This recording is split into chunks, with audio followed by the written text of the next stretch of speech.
All right, so this video is very, very powerful. It's a video on how to love your enemies. Many of us have heard this command to love your enemies, and that it's like the spiritual thing to do. And there's a lot of difficulty in just trying to love someone that shows up in a way that we feel pain and hurt from. So how do you do it? How can you do it? Well, there are a number of ways. The first thing I would like to say is that really, until we experience forgiveness in ourselves, for ourselves, we receive a relief from our own sense of guilt and shame. It is rather difficult to forgive other people because oftentimes, there's a lot of projection onto others for what we carry within ourselves. And I'm going to talk to you about that in this video, how to love your enemies. This is really a great way to bring peace and resolve and power back into your life and potentially even your relationships. It's really simple. It does require that you get into a relaxed state and a slightly meditative state. So if you're not a regular meditator and you don't have a meditative practice of just relaxing and being still, there's different ways you could go about it. You can listen to some soft, gentle music or guided meditation music to relax and calm down.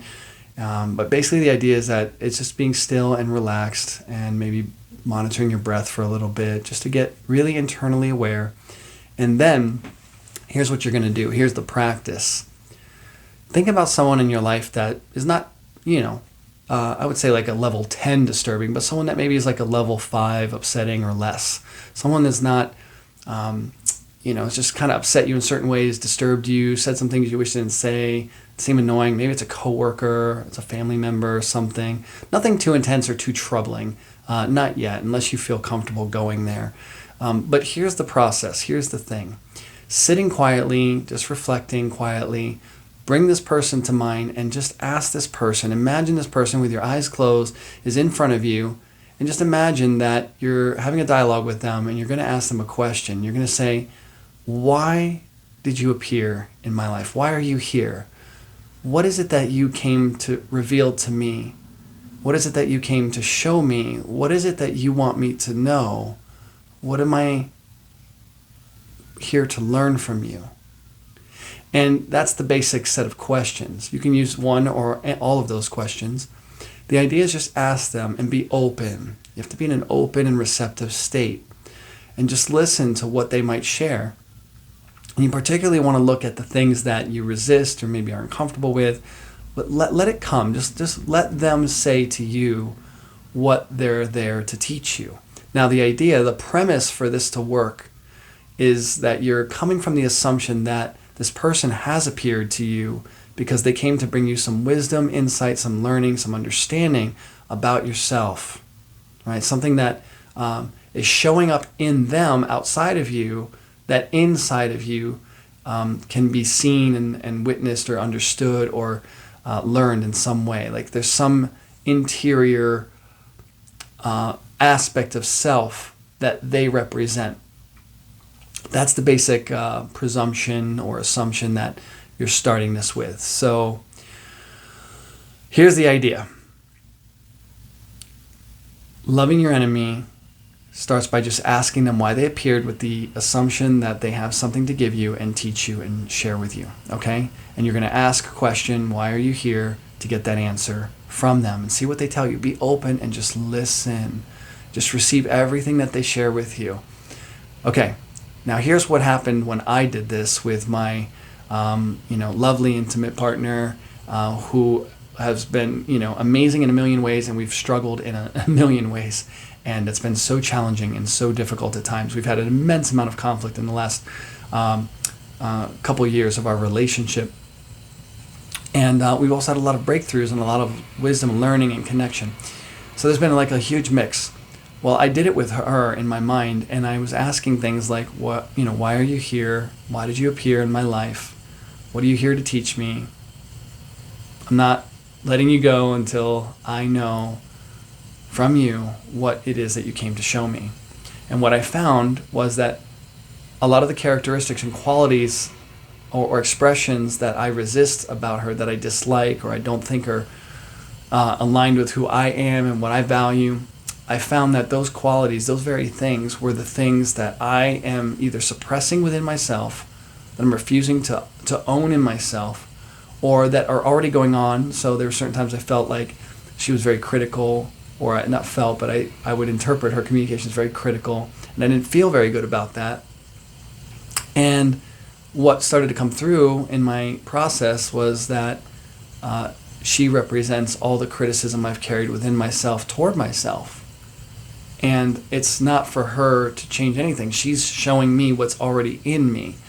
And this is the kind of answer I was getting. And I was like very empowered by this, because it's disempowering for me to think that someone out there is doing something I don't have control over or any connection to, that I'm powerless over. When I started to hear these answers, I didn't get disturbed by them. I actually felt uplifted by them, and I felt a sense of power and a sense of responsibility, a sense of sourcing it, and it made me feel like I was in control of it, that I'm not out of control, that what has been appearing, what I call criticism, is not something that I have to change over there in her. She's reflecting some inner quality, some inner aspect of my own personality or self that there is to confront and be with, and maybe make peace with within myself. And so these were the types of things that were showing up for me. She also was here to show me, she's more of a what I would call private type. She's more quiet. She doesn't really talk a lot. She's not very out there socially. I'm the opposite of that. She'll like want to close the door and lock herself behind the door, and if there's a conflict, and she'll want to just get away from it. Like, I want to confront it and deal with it. She's like has a lot of opposites, right, as our partners often do.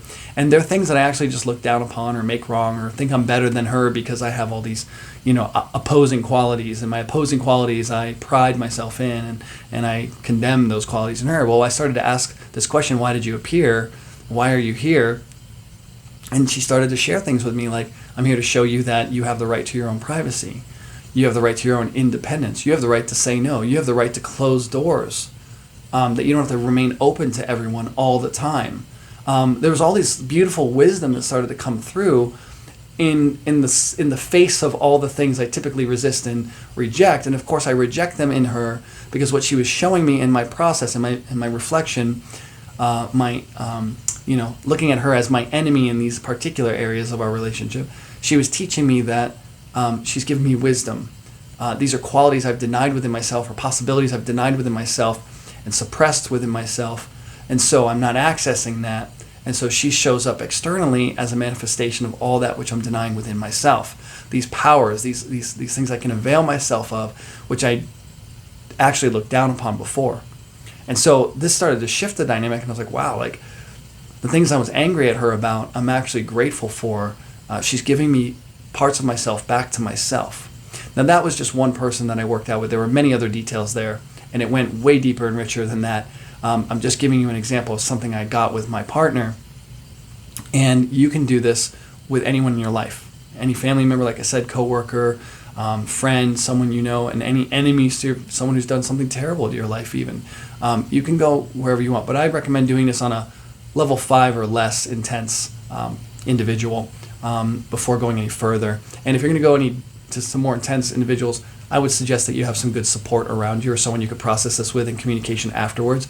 Because this is going within. I think it's going to be a blessing no matter what if you do it, so you can do it safely. I think if you're ready, if you're open, and you bring a curiosity to learn, you'll be just fine. So this is a simple how-to video on how to love your enemies. One way, basically, to love your enemies. This is one process. There's many different processes and practices for it, but I hope that you enjoy it. If you did, I'd love to hear what you got. If you could do this process, come back and comment and let me know what you experienced. Did it work for you? Did it not work for you? I would love to hear it. I got so much from it for myself, and I'm going to continue to do this over a lot of different people in my life.